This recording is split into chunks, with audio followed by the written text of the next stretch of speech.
বইমেলায় বিশৃঙ্খলা সৃষ্টির জন্য দায়ীদের বিচারের আওতায় আনা হবে এমন মন্তব্য করেছেন সংস্কৃতি উপদেষ্টা মোস্তফা সারওয়ার ফারুকী। পাশাপাশি তিনি বলেন, সব্যসাচী স্টলের সামনে উত্তেজনা ও হট্টগোলের ঘটনা অত্যন্ত নিন্দনীয়। 11 ফেব্রুয়ারি রাতে নিজের ভেরিফাইড ফেসবুক প্ল্যাটফর্মে পোস্টে এসব কথা বলেন উপদেষ্টা। তিনি লেখেন, গতকাল বাংলা একাডেমিতে যে ঘটনা ঘটেছে এটা অত্যন্ত নিন্দনীয়। ঘটনার সময় আমি ফ্লাইটে ছিলাম। নামার পর থেকে এ বিষয়ে সার্বক্ষণিক যোগাযোগ রাখছি এবং ঘটনার সব রকম ব্যাখ্যা এবং বিশ্লেষণ সংগ্রহ করেছি।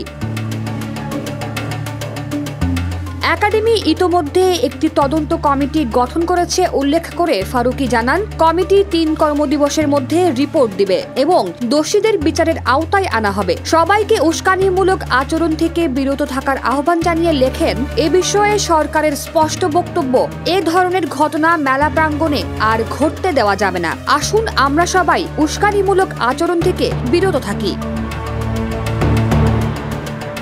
গত 10 ফেব্রুয়ারি অমর 21 বইমেলায় সব্যসাচী প্রকাশনের স্টলে নির্বাসিত লেখক তসলিমা নাসরিনের বই রাখার অভিযোগে একদল বিক্ষুব্ধ লোকের রোষানলে পড়েন শতাব্দী ভব নামে এক লেখক। প্রকাশ্যে তাকে ক্ষমা চাইতে হয়।